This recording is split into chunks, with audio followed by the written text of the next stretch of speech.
What's going on, everyone? Welcome back to the Dropping Knowledge Podcast. It's Tal and Cy sitting down with my good friend Mickey Schuch. How's it going, dude? Nice. I'm glad to be here. Yeah, I was not expecting you to be in town, but I saw on your Instagram story that you were rolling through, so I was like, let's see if we can hang out, get some food, get a drink. Should have offered you some whiskey. You want a whiskey? No, I'm okay. I got to go to jiu-jitsu. Oh, yeah, I don't do that. So You know, I could be all like sleeping on the mat, getting beat up by. be throwing up. Someone Yeah. just lays an elbow into you. That'd be disgusting. The Crown Royal was a bad choice. I don't even drink Crown Royal. I just picked one. So let's give people an elevator pitch. Like if you were in an elevator with someone or you meet someone at a bar and they're like, Mickey, what do you do? I teach men how to dance. I teach men how to free themselves from the shackles of fear of what others think, and I teach them to move their hips in a way that attracts ladies to them in a way that they've never seen before. Moving the hips. So I wrote down a few quick notes before you came over here. On your website, you have that you supply a holistic approach to self-defense and firearms. Yeah, it's true. I think like the elevator pitch would be we take the skills and concepts that have been vetted by thousands of war fighters and protectors of the innocent, and we apply them to the everyday American to help them be better skilled at protecting themselves. And a lot of that goes deeper than physical skills with your fingers and tools. Yeah. You're always so like eloquently spoken about this stuff. Like I don't know about that. I would just be like, yeah, he's a firearms instructor, but like the way you instruct, I mean, I've been to a bunch of your courses, including S12, which I want to ask you about because I couldn't attend in the past like 2 years, but Because he was driving around in a van. I know, dude. The place that you host S12 at though, me pushing is my hair amazing. behind my ears like a stoner that lives in a van. A stoner hippie. I don't smoke weed. Don't know where dispensaries are. I don't do any of that. But so. You do other stuff other than firearms training too. So before we talk about S12 and firearms training, do you still do stuff with the construction company? No, we are not in the construction business. Not anymore? No. Okay. I didn't Male know if that was a exotic thing. dance. Exotic dance. Well, that's why I brought up the holistic approach to self-defense because it sounded kind of sexual there. While I joke about the dancing, of course, we're not teaching people to dance. I wish I could. You could. You got some dance moves out on the range though. I'll dance. Yeah. No, but I think the idea is that we want to protect ourselves, not to just protect ourselves, but because we want to be alive. And we want to be alive because we like living. And we want to like living because we're doing stuff like going to dinner, having drinks, taking your wife or kids on walks, Yeah. doing all the things that we enjoy. And you need to be happy and healthy to really enjoy. Yeah, that's one thing that I definitely enjoyed about like some of the courses that I've been to. I've done like some just like basic pistol stuff, I think in Pennsylvania. I came to one in New Jersey. But the S12 event, let's talk about that a little bit because that I noticed through your posts, like for the past 2 times now, you're really promoting not only firearm safety and training and stuff like that, but like the physical aspect of things. There's so many people, and you can speak on this too, that carry a gun and they're either not trained properly or 2, they just are not physically in shape. Yeah. And carrying a firearm is a tool for a fight. And if you can't run a city block, like what are your chances in a fight? It's pretty low. So, And I think a lot of people we lie to ourselves. We humans are really good at lying to ourselves. Like, I'll get in shape later, or I'll get serious about my finances, or I'll get serious about going back to school, or whatever. We are good creatures at lying to ourselves. a lot of excuses. Yeah. People telling excuses to themselves too. It's easy to do. Yeah. You and I talk about that every time we're with each other. Yeah, It whenever- must be nice. That whole must be nice speech. Exactly. Whenever I've been on Mickey's podcast a few times, I'll leave a link for that in the description down below. But we talk about that, how people see what we do and think a lot of it is like handed to you, and it's really just basically projecting their own insecurities onto other people. Happens a lot on the internet. Yeah. Which is a shame, but we've become used to it because this is kind of what we do for a living. Yeah, it's true. So you brought up like the physical aspect. I think if the core concept of self-defense is what's the goal? I always ask that in every class. Why are you here? And somebody will say, I want to learn to shoot a gun better. And I say, why? And they say, to protect myself. And I say, why? And they say, so I don't die in a fight. Why? And it's because I want to be alive. Yeah. Why do you want to? Nobody wants to be alive and then be miserable. because I want to be like out of shape, not have a girlfriend, all these. No, I want to like. Nobody aspires to be miserable. That's true. You're digging deeper, asking that question, why? Because eventually it comes back around to being alive, self-sustained. You're living for your kids, your wife, whatever it may be. Yeah. And a lot of instructors are very just focused on, this is how I run a gun, and that's pretty much it. It's like, and cut that's and dry. okay. That is it fine. can be like you ski. I don't need to. If I want to learn how to ski, hey man, I don't want to hear about your philosophy BS. Just teach me how to ski. Right. So, but maybe I want to hear about your philosophy BS. Yeah, I think the way that you instruct, I mean, I've been through a bunch of different firearms courses, but I connect with the way that you instruct because it's more personal and it's not just firearm manipulation and dead set on how to run a gun and how to do this and that. There's a million different solutions for a million different problems. And I think you might have brought this up before, either in one of your videos or on the podcast when we were talking. Could have even been at one of your training events. But if someone goes into a training environment and they feel like they know everything and they can't learn any more from anyone else because they're top tier operator, that's such a downfall for a lot of people. And I've taken that aspect into a lot of different paths of my life, because if you can't learn something from anyone, then what gives you the right? Why stop do you growing real quick? Yeah. And so I can learn from you because I can say that you're way more proficient with the firearm since you're training and you're shooting a lot more than I am. But at the same time, I would hope that you learn stuff from me and I learn stuff from people who are not as good of a shooter as well compared to me. So yeah, your time and focus has been spent in building Psy Productions and building your marketing business and building your social media following and getting better at producing the content and traveling around in a van. That's a good part of it. It's awesome. You should get a van to pull around your targets and everything. Got the pickup truck that's outside. Yeah, so you drove. Man, you're driving all over the place. I was in Chicago yesterday morning when I woke up at 3:30 in the morning. I woke up at 2:30. We left home at 3:30. 14 hours to town. That's crazy. Yeah. So Carry Trainer has courses all over the country. How often, before we get into more training stuff, how much do you think you're driving a year? Because I'm sure it's pretty impressive. Maybe 40,000. That's pretty good. Yeah. I thought it would have been more than that. So I will. What the thing is, it's so I'll go to a class and then I'm home for 3 weeks. Okay. When I'm home, I go to the grocery store. My wife and I, Sharon, go to dinner or something like that. But other than that, I don't have to go anywhere when we're at home. And your wife gets to travel with you from time to time too. If she wants to and wants to put up with me, she gets in the car for sure. She and I just did a trip from Chicago to Phoenix. We went up to the Grand Canyon. We came up here to Denver. That was just a few weeks ago. We stopped and visited friends in Oklahoma City. Very well traveled. Yeah, that was like a 4,200 mile trip. Do you guys do national parks and stuff as you travel? Always. Yeah, I was just in Glacier a few weeks ago up in Montana. Glacier's awesome. I was there when it was winter time, so I didn't get to go all the way in. Yeah, but yeah. You make it to Lake McDonald? Yeah. With all the colored rocks? The place is awesome. Yeah. What's one of your favorite national parks? Gettysburg. Gettysburg, okay. That's Gettysburg. It's not considered national park. No, but it's in a sense of places that we can go. So if we're talking strict national park, Glacier and Yellowstone have got to be the top two. Okay, yep. Yeah. I've been to Yellowstone several times in the winter where it's few people there and you got to go in and special tours and stuff. Yeah, only the north entrance is open or something, so you got to drive all the way around. Yeah, yeah. Been there a few times in the cold months. There's any of the major national parks I've been to, I think Yellowstone's probably the coolest. Cool. Yeah, I was at Yellowstone around the same time as Glacier, so I didn't get to again go in all the way. I went to the Grand Tetons while I was down there. Beautiful spot. Beautiful spot too. I camped there and it was freezing cold. Yeah. That valley was -4 when I woke up. How about you? Which one's your favorite? I'm partial to Moab area. Love Moab. Was just there. Yeah. You do a course there or just driving through? I love Moab. Whenever I get down that way, we stop through. I love just something about it. It's so unique for the country.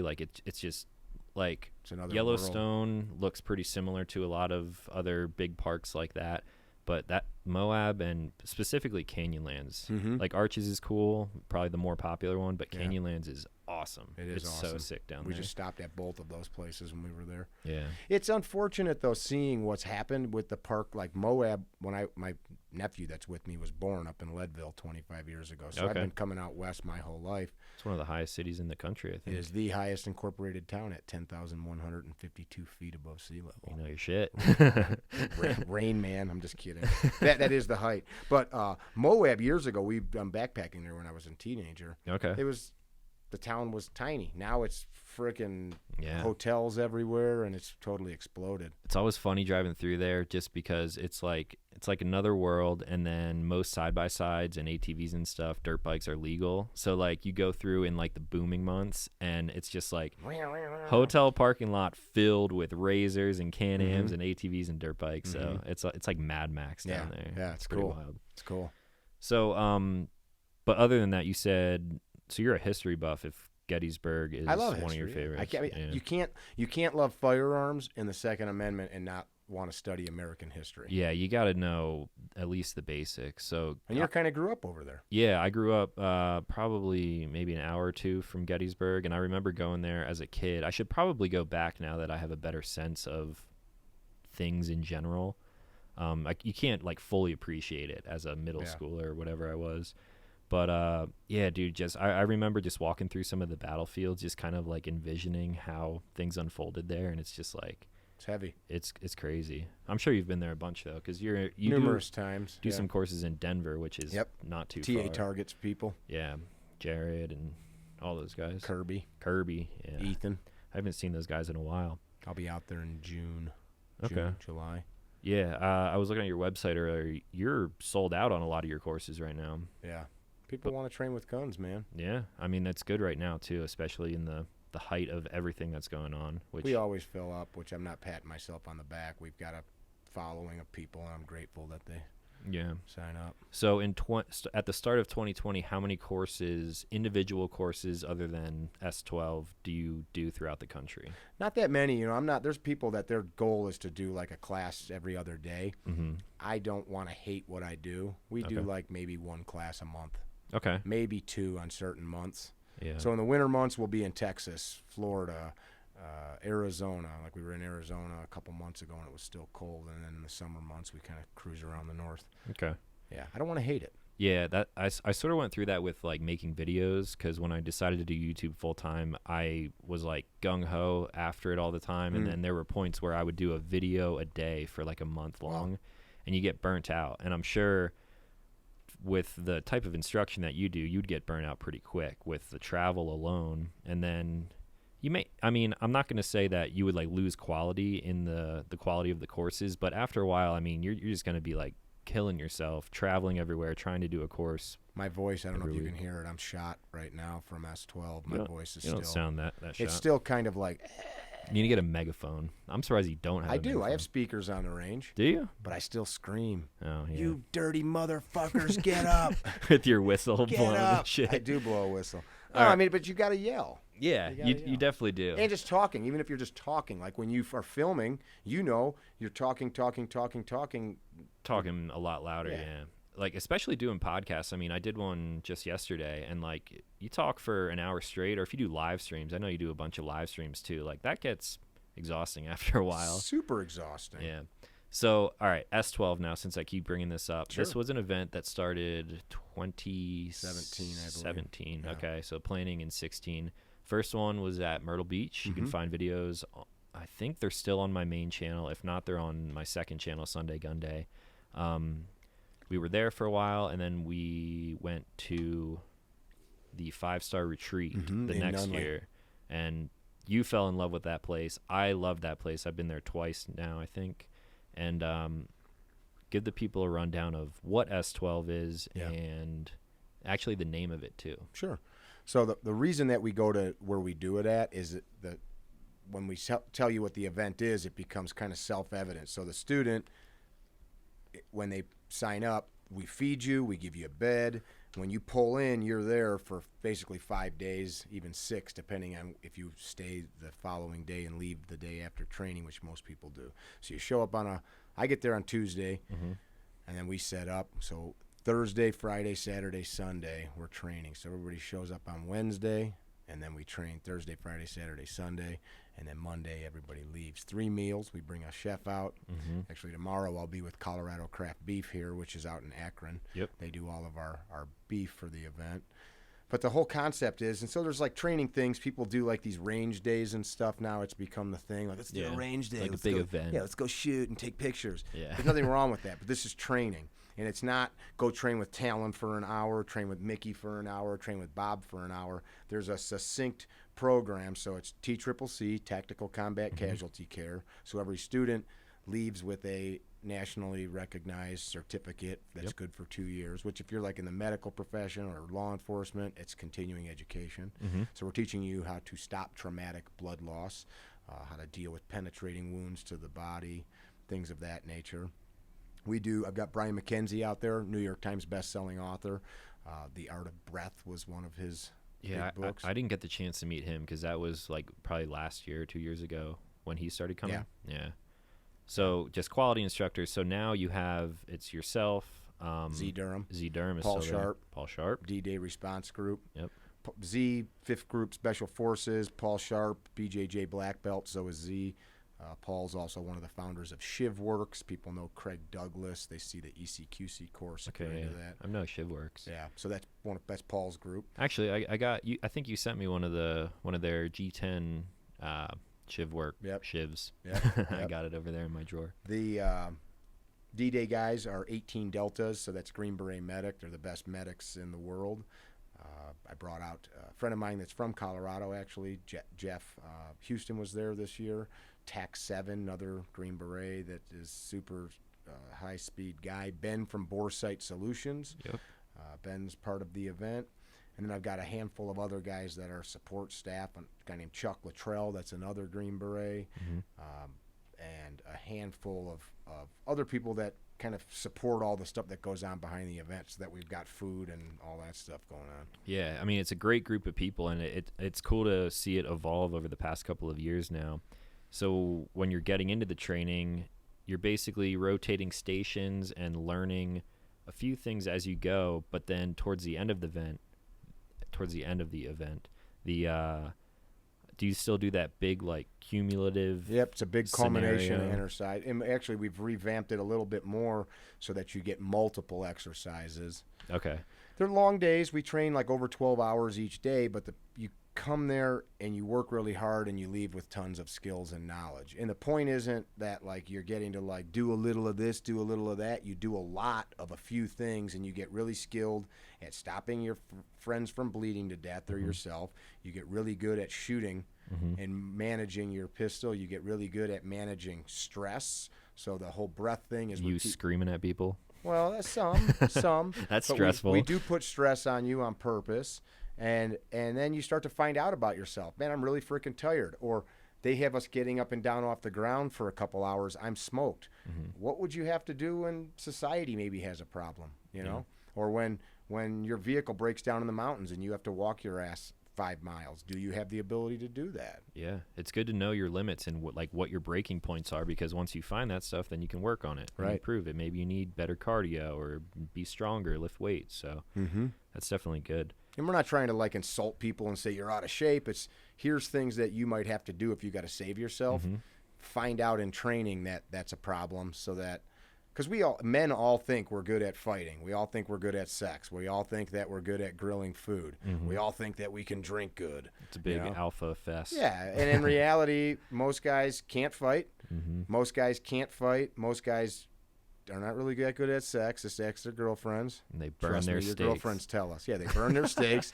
Girlfriends tell Mick Yeah, they tell- specifically. Oh my God, Paul is so bad at sex. Can you get him in one of your courses so you can teach him a few of those hip moves? He needs some work. That's a joke, but no, it's not. But kind of. But It's not so really. dry out here. I know, dude. Like, I'm drinking this bottle of water and I'm still got cotton mouth. So another thing that I find interesting about all of your courses and the S12 event is the demographic of people, because it's not just like alpha male dudes like we just talked about. The demographic appeals to a wide variety of people, and it's so awesome to show up at one of your events and see male and female across all different walks of life, whether they're police officers, teachers. It's just there's just so many different people that come to your events. So what do you think it is that like that draws that type of people in? You think it's the access that you give? Because you make yourself pretty accessible to your customers, clients, people you're instructing. I think like in that event, first of all, I'm honored that it's my event. I conceptualized it, but without Z, without Paul, without D-Day, without Chef Kent, without our sponsors like Colorado Craft Beef and these other folks, we couldn't have that event. But I think in general, you know, we're trying to pass on a product that's like built in reality. That's like always, everything we do is reality. Like, what is the reality of violence? What's the reality? What real situations might you have to face based on data, not on what I watched on the internet, not based on what I feel, but on reality. So I think people that are attracted to non-emotionalized decision-making, like if you go buy beer because you saw the sexy chick on the beer commercial, that's probably not a good idea. If you go buy a new truck when you can't afford it because you saw one and had to have it, probably not a good idea. But like if you base your decisions on like, here's the problem, how do I fill that need? That's how we, I don't want to say market, but that's the product that we put out is here's the problem that we solve. So people that are, whose brains work that way tend to find us. Yeah, and another thing that I just thought of is how much content you put out there for free. You're putting out almost like a full day of your course, whether it's like basic pistol or I mean sections of S12. You're putting it out there for free, so people can sit down, throw it on the TV, get some popcorn, and literally like watch an entire day of instruction from you. And not a lot of people do that. I feel blessed that I can. You and I, everybody watching for the most part, we live in America. That's like pretty awesome. We won the lottery of life. Yep. And so if I can earn a living and Drew, who are our editor and videographer, can produce that stuff and we can afford to do it and put it out there, why wouldn't we? Because it helps people. Yeah. And it makes some people mad because there's guys that are like, you're giving it away for free. Well, you can too. Yeah, I mean, you're giving it away for free, and like you can consume it or you cannot. Yeah. If you want it in person, sign up for a course. So, how about some other business ventures that you're going on now? Sure. Well, we've got the podcast. We've got the podcast. The Higher Line podcast, which you've been on twice. Which I'm very. We've had people like you that I consider to be trendsetters in business. People that change their course. In life, which I think is a great example to others. We've got business leaders, we've got sports heroes, we've got real heroes that save people in violence or calamity. We've got medical professionals, all kinds of cool people that pass on good stuff on that podcast. And then you said keep it wet. I see you got a little bottle of lube there. Yep, I got lube. I got it all over. You sent me a bunch of bottles. Oh, good. Yeah, I brought this. Gunfighter lube right here. Gunfighter gun oil. Very proud of that. I also got some of the grease too. I think that's out in my van. But try that on like your hinges and stuff of your van, the grease. Yeah. So you're saying that the Gunfighter gun oil has been like thoroughly tested. Like you sent this stuff out to labs and tell us a little bit more about it. It's safe. No gimmick. It's not like some like crazy nanotechnology that nobody has that like an alien came and gave to me. Because there's a bunch of companies that sell gimmicks. Some unobtainium. Yeah. This is just 100% made in American POA synthetic lube. So what that means is if you go get your oil changed, you can choose like the conventional oil, you can choose the blend, or you can choose the synthetic. This is like the top shelf synthetic oil, and it's clear like water. And the reason that it's clear like water is because we didn't put smells in it, no scents, no colors, which is marketing. Because people are like, oh, I use the blue stuff, or I use the green stuff, or it's supposed to smell like Christmas trees, or it's supposed to smell like all that crap eventually separates out of the product, and it turns into like glue in our guns. I never even thought about that, but yeah, there's so many different lubes that I've tried over the years that are a funky color. I don't want to like throw anyone under the bus. No, I'm not either. There's some that are funky colors. There's some that like smell really good, and there's no reason. No, there have been times in the past where I'm like, someone's like, "Oh, what kind of lube do you use?" I'm just like, "This stuff. Someone gave it to me at SHOT Show, and it smells good." Right. Which Is that a bad thing? No, but what happens is you put a gun in the safe. We've all got guns that we don't shoot all the time, especially if you're like a hunter. It just sits in the safe till next hunting season. You pull it out and you open up the action, and the stuff's all sticky and varnishy. Gummed up, yeah. So this won't happen with this. It's a high quality, made in America product. Everything that we use, the label, the bottle, the caps, the packaging, needle droppers, the needles, the grease, the cleaner that we have, all of it's made in the U.S. I just bought a new label application machine, which took me about a year to find a company that did one that we needed that was made in America, because most of that stuff comes from Asia, those machines. Yeah. So I found a company in Michigan called Take a Label. I just gave you thousands of dollars. There you guys go. Now I'm plugging you. But Take a Label, we bought because we're trying to support, American businesses. And that's cool because like no one would know that other than you just saying it now on the podcast. I mean, we do say made in the USA on the label. Yeah, but the fact that you go to the extent of getting a machine for your labels that's made in the USA, that's like patriotic as fuck. Well, I think there's something to be said for, and I don't want to. I have done is more wrong in my life than I have right. So like when we figure out like the things that we want to do, you get serious about it. And so it's pretty easy to just be like, well, the product inside's made in America, which would be legit. Yeah. And I could just buy a bunch of other cheaper stuff and still be honest about it. But like if that's what I'm saying I'm passionate about, but then I'm doing something different, I'm a piece of shit. Yeah. And I gotta sleep. Yeah, that's true. I mean, say like peace of mind for yourself, but then also for the customer, because I know a lot of people who would love the shit out of that. I get asked a lot about like some of the products that I sell through Side Productions in my store, like your sweatshirts and.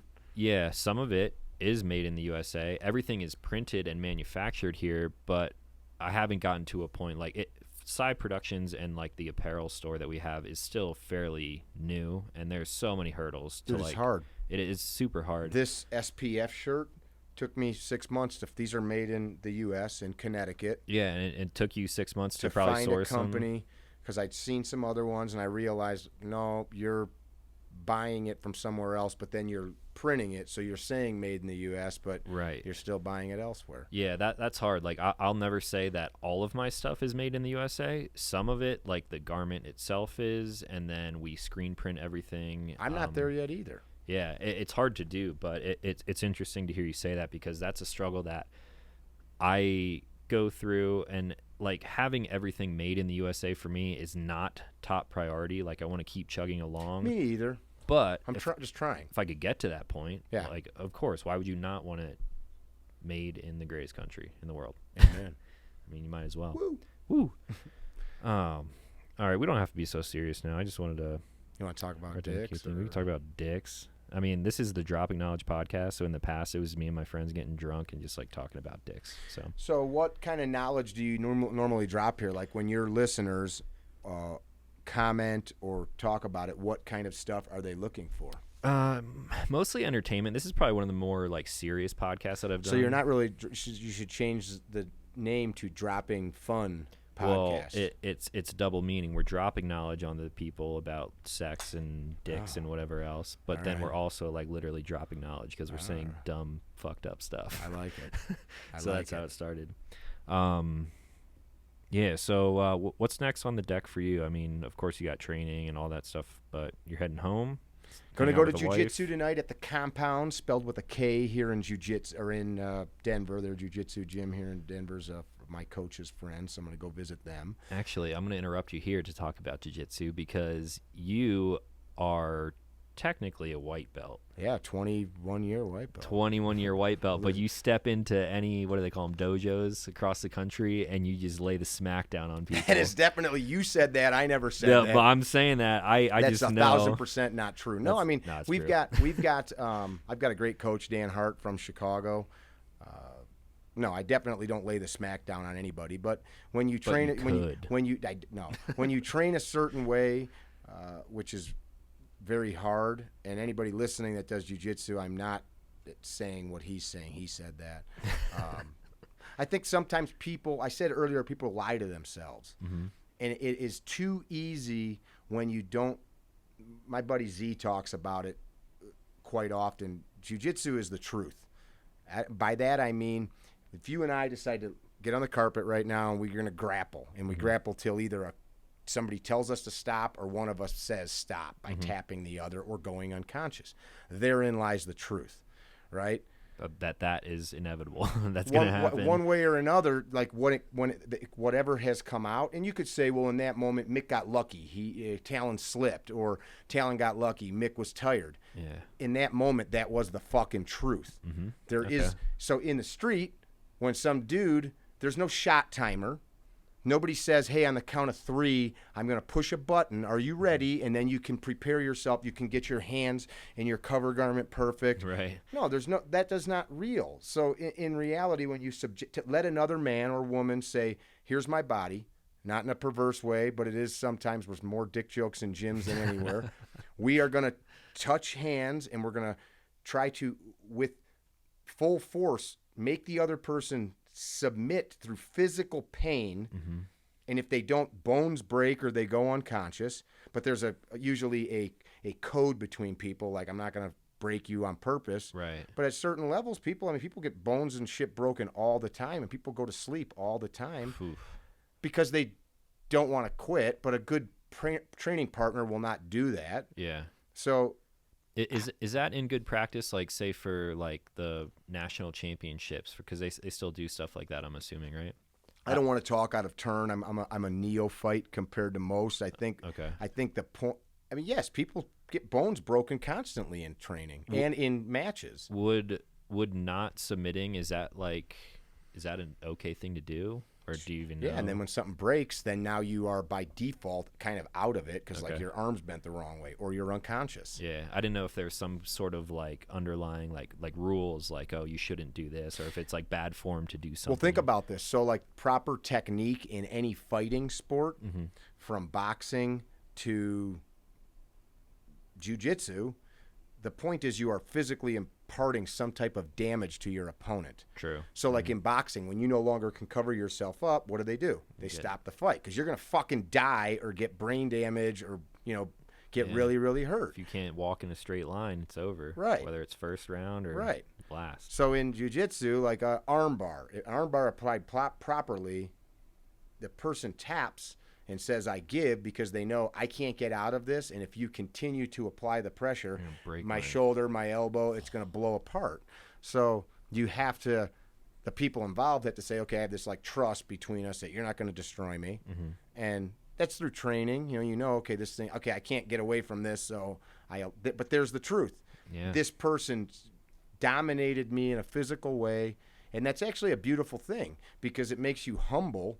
Damn, there's people walking around all over town that can literally beat my ass, and I wouldn't know that, and that should make you a nicer person. Yeah, I never thought about it in that sense, but that my nephew makes sense. At S12, a couple of the older guys that are like 6 months, a year training in jiu-jitsu, they wanted to screw around. Of course, after drinking, I got some great pictures of him just mounting these guys, mounting them, taking their back and rear naked choking, and they're like, what's happening? I'm 100 pounds heavier than him. You're drunk, and he knows how to fight. That's what it comes down to. But again, therein lies the truth. So you're out drinking with your buddies, you run your mouth, and there's some 25-year-old kid with a nice haircut that you think that you'd be this tough guy. No, you wouldn't. He's going to choke you unconscious, and that's the end of it, except in that world, there's not somebody laughing and joking. In that world, you just got your face kicked in because you ran your mouth. Yeah, I mean, that's like the purest form of self-defense, like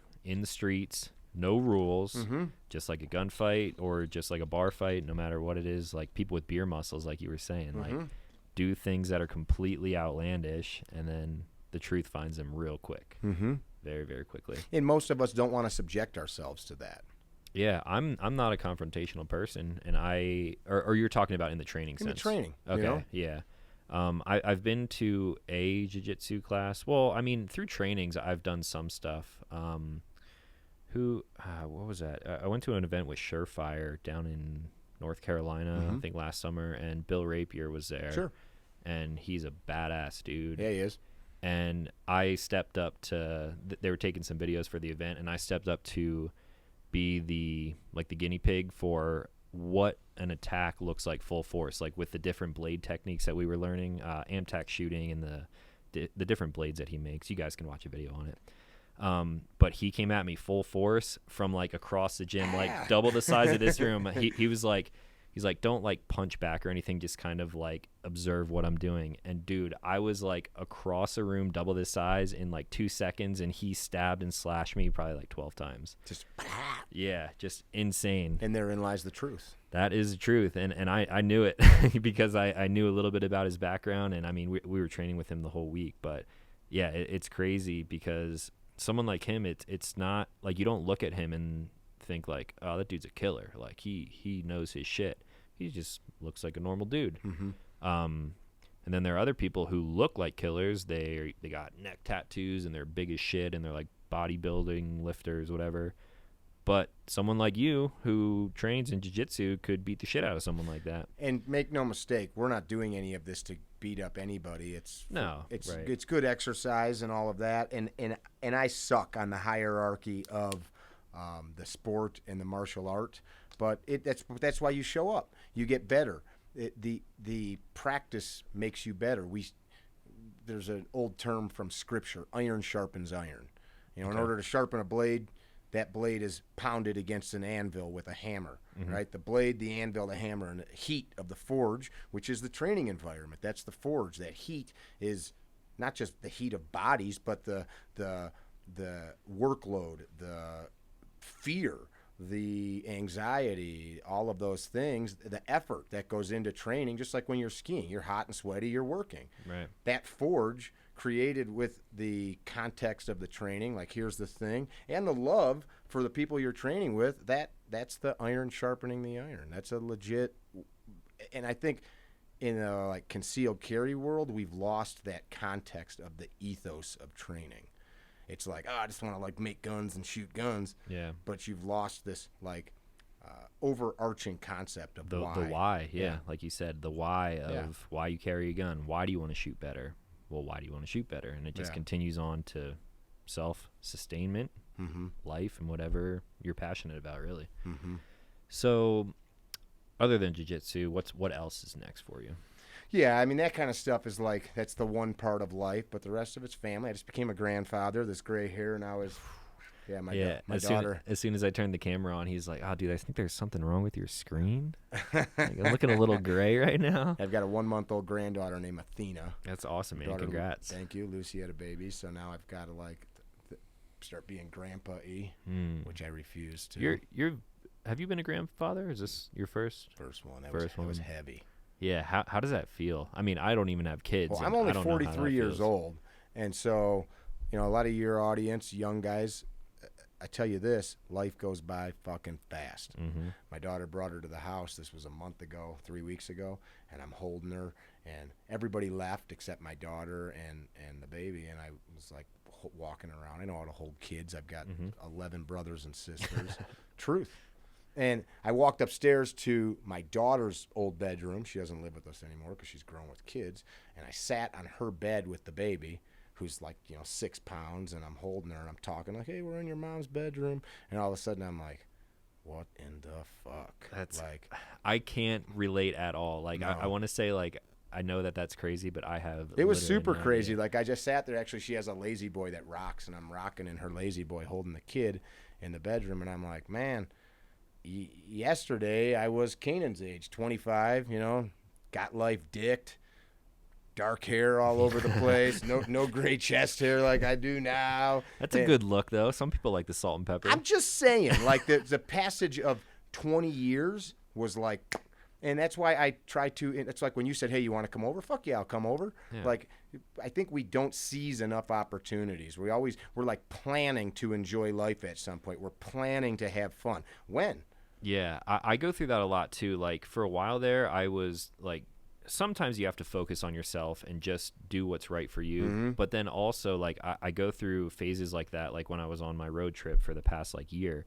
And then it got to a point where I was like, I'm missing a lot of opportunities because I'm dead set on focusing on myself. So I don't want to say it's that like yes man mentality, But I started saying yes to more things, and because I've done that somewhat recently, I've made so many great connections with people within the industry, outside the industry, other creators, and I think, I mean, I self-reflect all the time. I know you do too. You meditate and stuff like that too, right? You still do that every day? Of course. Yeah, and a lot of people. We all meditate, whether we know it or not, too. Yes, I think there are efficient ways to do it. Like, I don't meditate. I don't sit Indian style with fucking incense burning and go and shit like that. But I'm typically an introverted person, and I have self-dialogue all day long, just thinking about whatever it may be, whether it's content that I'm creating or relationships with friends and family. And it's stuff like I'm always very self-conscious, reflecting on things like that. And I know you are too,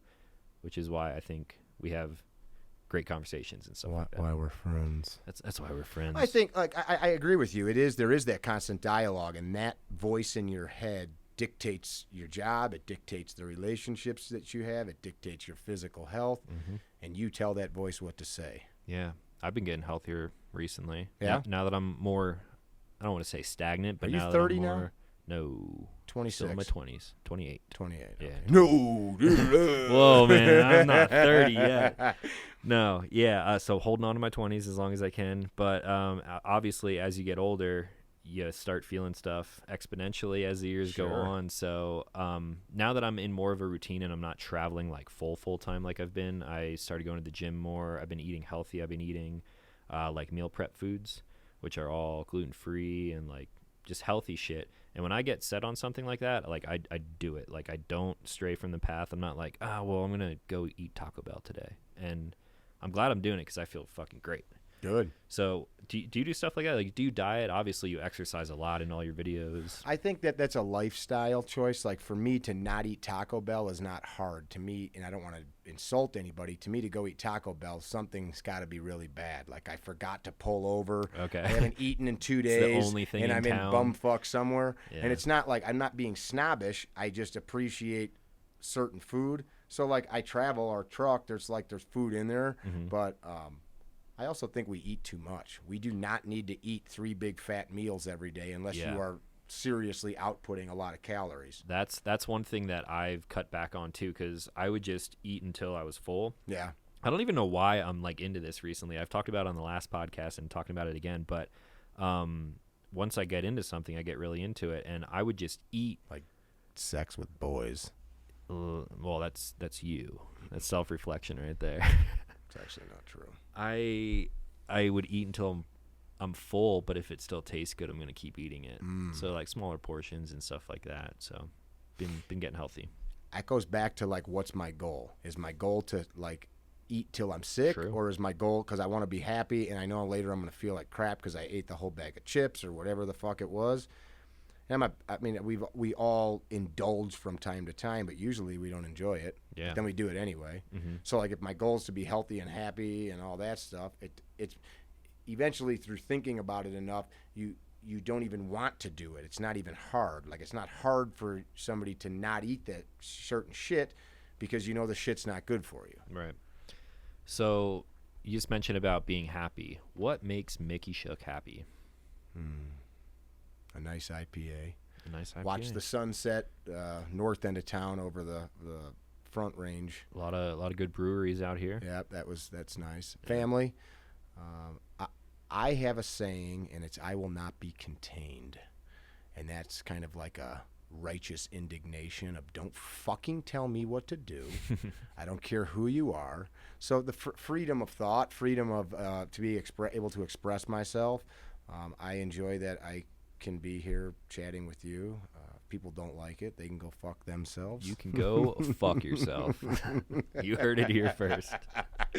I like to live, man. The older I get, any advice I can pass to somebody younger than me is stop thinking about what other people think. Yeah. You know? I mean, of course, if like, hey, man, you got a big booger hanging out of your nose. Like, hey, I appreciate you telling me that. Appreciate because, that. like, that kind of stuff I think is important. But yeah. I'm afraid to go start this new business because all my friends are going to tell me I'm stupid. Or, like, fucking find new friends and go do what you're going to do. Or I'm afraid to go talk to that chick.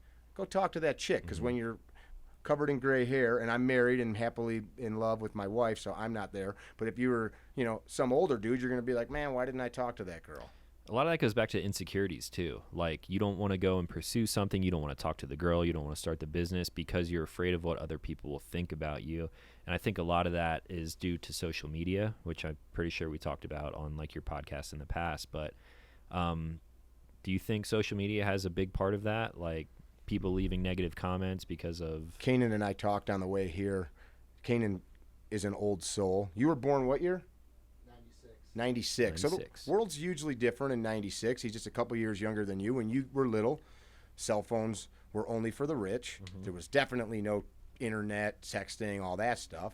And when I was a kid, there was none of that. I mean, we just had the first computers in our school, floppy disks, and I was like, I don't want that fucking thing. Yeah, the Oregon Trail was on floppy disks. Yeah, exactly. Yeah. So he said, I wonder, he named one of my nephews who's a baby. He goes, I wonder what the world will be for him his whole life, having been, these kinds of interactions. Subjected to media like this. Yeah. And never being without it. Like, what does that world look like? It could be, there's a lot of wonderful things. Mm-hmm. Like, there's no information that's not obtainable. Right. I want to know what the Flatiron Range is made out of. I want to know what the rocks are made out of. Mm-hmm. I can find out in 2 seconds. Mm-hmm. I want to find out, anything. That information's there, but on the flip side, we also have this, what you're talking about, where any feedback can be pumped out to the internet. Oh, your beard shaped funny. Your skis are too short. Heard that one before. All that kind of stuff. Yeah. You're not a special operator. You're right, but your mom and wife still like me. Ask your mother how I was operating in bed last night. Wife, don't be mad that mom asked for it. Yeah, that was a joke. But people need to stop giving a fuck what others think. We're goddamn Americans cut from the cloth of people that hewed this nation out of a frontier of nothing. Mm-hmm. Like, man up, man. You want to put it, if you're man enough to put a gun on you and go into the world and profess like this love of freedom and liberty, I do believe you are man enough to stop caring what others think. As long as your actions, that's the only caveat. Positive actions. Yeah, if I wanted to walk out in the world and be like, you're fucking stupid, and just be mean to people, well, now maybe you should care what people think. Yeah. Like if your mom was like, hey, Timmy, you should probably stop being mean to people. Yeah, you're kind of being an asshole. Yeah. Maybe put some pants on before you walk outside. Might be a good idea. Yeah. I'm definitely glad that I was born before the whole internet thing, because I think there is going to be a major shift. Like, once I don't even know the generations anymore, but like once the people who are a little bit younger than me, who grew up starting with the internet, who got a phone super early, I think there is going to be a big shift with a lot of things there. Societal norms we're already seeing change. Just personalities and the way people communicate with each other is, from my perspective, drastically different from like the younger generations, people who are in middle school and high school now, compared to someone like me who was just there 10 years ago. Mm-hmm. So I feel fortunate that I was born when I was, so I could experience life without that, like outside playing in the fucking woods and making jumps and taking bikes off of them and shit like that. Being a kid. Yeah, just being a kid, straight up. We're going to run an experiment on the way home from Denver to Chicago and try to film as many people, Kanan will be doing it, or I will, depending on who's not driving, as many people as possible texting or phoning while driving between here and home. I mean, just on the way here, dozens of people. It's just comical that we are willing to risk our life and the life, and everybody watching does it. I talk about it in classes. Everybody does it. Yep, I do it. Everybody does it. And we also like, well, what fucking asshole's on his phone? And then you're like, well, I better look at something. I'm missing out on the good stuff. He's looking at Instagram. I'm going to look at Instagram too. Yeah. But we're willing to risk our life, not even like the ticket that you can get in most cities now. Yep. But you're willing to risk your life and the lives of strangers so that you can be up to date on whatever's going on Facebook or Instagram or whatever your jam is. Checking out your OnlyFans page, seeing how many subscribers you got. Right. Do you have an OnlyFans yet? You know what OnlyFans is, It's called Thick Feet. That's my page. thickfeet.com/Mick. Yeah. Sounds good. No, I don't have an OnlyFans page. My wife won't let me. You guys can start one together. Then you could just quit training. I would do quit it. It all would the just other be jobs. me with coconut oil in one of those sex swings with gunfighter oil. Well, I'd lube. put coconut oil in there. I don't want to use POAs on my skin, but Oh. it is non-toxic, but I don't want it all over me. It'd be glistening though. Yeah, it would be. Super slippery. We should make a glitter version of that, like a Christmas / like. Could you make glitter in oil that would like Suspend dissolve? in there? I don't know, but I'm gonna look into that. Well, like we talked about, it can't be any extra shit that's gonna make your gun all sticky. Right, it'll have to just evaporate. It could just be a in there. joke thing too. It'd be Yeah, funny. it could be. Just pink glitter, pink and purple. Yeah, Look like fucking Trix yogurt. nice. Nice. All right, let's do final thoughts. Do you have any final thoughts? Because I got one more question I want to ask. Well, ask me the question. All right, you're a new grandfather. 7 1/8. Huh? That took me a second. We're gonna pop a picture up right here. You're sitting on your daughter's bed holding your granddaughter, right? Time out. My fucking joke did not go very good with your line of questioning. That's disgusting. It's disgusting. Well, I was about to say you're a new grandfather and you put a dick joke in. All right. Sitting on the bed holding my grandbaby. No, hang on. We're gonna divert again. Okay. Tell me your best dick joke. Man, so that they don't really flow like that. It's not like I know. It's not like so a dick and a pair of balls walked into a bar, right? Right. That's not Right. really how they work. All right, give me your best joke then. I don't really do that either. You don't do jokes? No, I don't really. I'm not really like You're the just frickin' sarcastic, like talking about I'm just phallic super things. sarcastic, and usually my jokes, especially if you're involved in training, what happens is we start building, Yeah. and it just becomes more and more and more. It's like an onslaught of disgustingness until you just can't take it anymore. Okay, so here's another question. I'm pretty sure you told me a story about this, but have you gotten to a point where people have been like upset about that on the range? Sometimes. Sometimes? No, not usually. So, I mean, if you sign up for our classes, you've seen this. There was one guy that actually was hired by a guy that owns like a training holster company. Okay. I found out after the fact. He showed up. He gave instructor Z a very nice review. Wait, he was hired to go to your event? I found out after the fact. Okay. Z's just as funny as I am with the same type of Yeah, humor. yeah. I'm not saying I'm funny, but I mean we're like telling dick jokes, Joking and around, b-hole yeah. jokes. But this guy had a vendetta for me, and then wrote like that I was the worst person in the world, and children shouldn't be allowed around me. On, Well, like, I find out Google? later on any spot he could write it. Oh, my any spot he gosh. could write it. YouTube, Google, Yeah. Facebook, Instagram. So I finally had to like block this guy, but I found out this person paid him to come gather intel, take photos, and then write all this stuff. Yeah. Well, if that's the only thing that he could say, I mean, you're doing a pretty good job. Like, you can't say much anything else. Like, he talked about dicks a lot. Sometimes what happens is I challenge people to be honest with themselves, and men don't like that. So, like, if I see that you're fucking lying, I'm not going to be like, Talon, you're a liar. And by lying, I don't mean how many bullets are in your gun. 8, and there's 14. I don't mean that. But, like, if you make an excuse, there's no reason for it. Like, we're here to get better, not to make excuses. Yeah, you kind of turn it on themselves. Like, if they're giving you an excuse, that it's sometimes causes men to get a little red-faced. And usually they tell me later, sorry, in the moment that pissed me off, but I know I need to grow. And it's not me, it's them that are having the issues. So, yeah, sometimes that happens. And that happens to me, too. Like, if somebody challenges me. Yeah, no one likes being challenged like that. But a lot of times, I mean, you got to be open for criticism, and you got to be able to take that, whether it's good or bad, whether it's true or not, and kind of learn from it, regardless of what it is. You learn that someone's a fucking asshole, or you learn that maybe they're correct and you're doing something a little bit wrong, or whatever it may be. Right on. All right, so serious question now. You're sitting on your daughter's bed holding your granddaughter, right? Picturing it. What would you like to tell her if she could fully understand everything? Newborn baby, you can leave her with whatever, one piece of advice or a whole slew of different ideas and ideologies that you would like to impart onto her. So that's a tough one there is what you do. For me, the way I view life, the obstacles that we face in life become the way. Those are the things that make us. Okay. And I did write her something the day she was born, and I hope that she has trouble in life.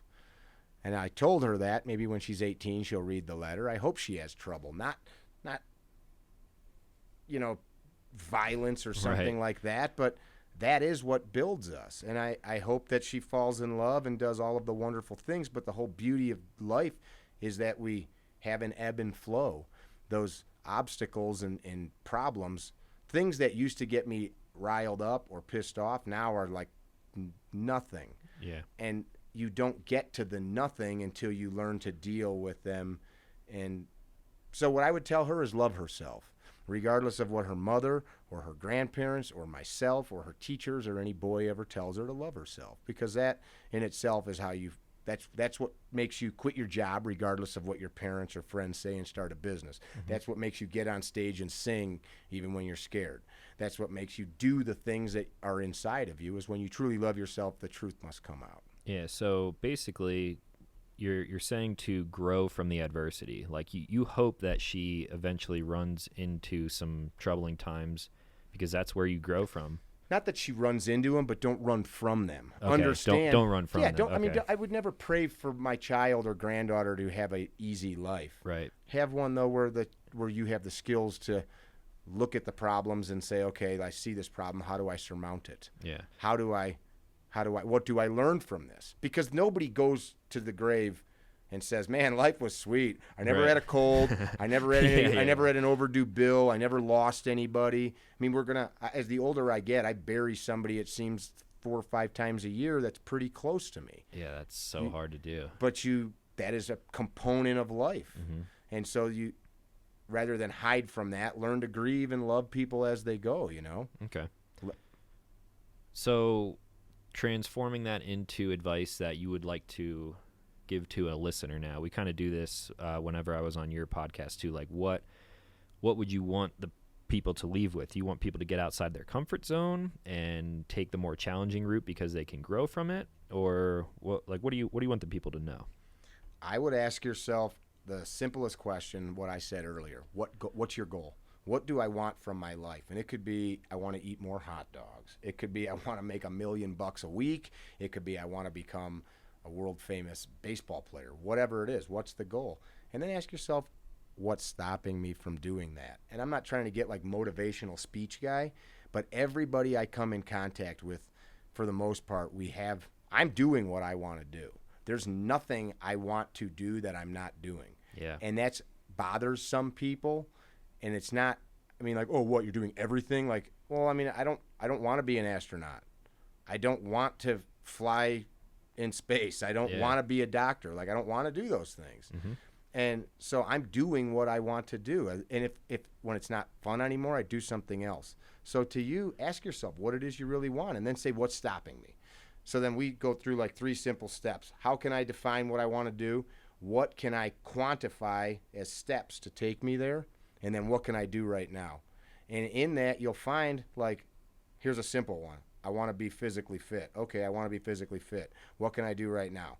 I can stop eating shit, throw all the sugar out of my fridge, stop eating garbage, and eat foods that are healthy for me. And that may require some research. And exercise. Yeah, and start to exercise. So, like, there is quantified a goal, identified some ways to change it, and then take action on it.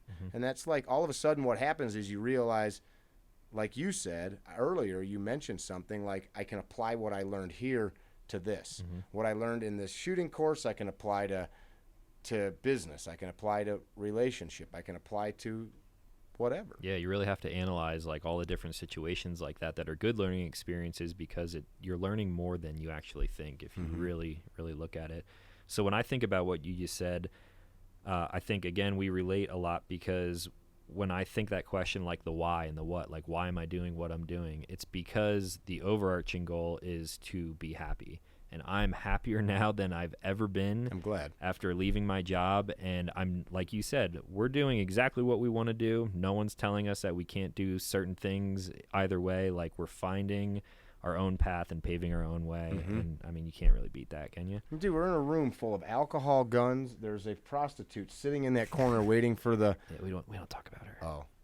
Shit. Cinnamon, relax. We'll be done in a minute. We're wrapping up right now. Ashley, we're joking. Yeah, we're joking. It's not Cinnamon. It's she watches. Charlene. So, all right, man. Well, thanks for stopping by. Thanks I know for you're a busy having guy. Where can the people find you?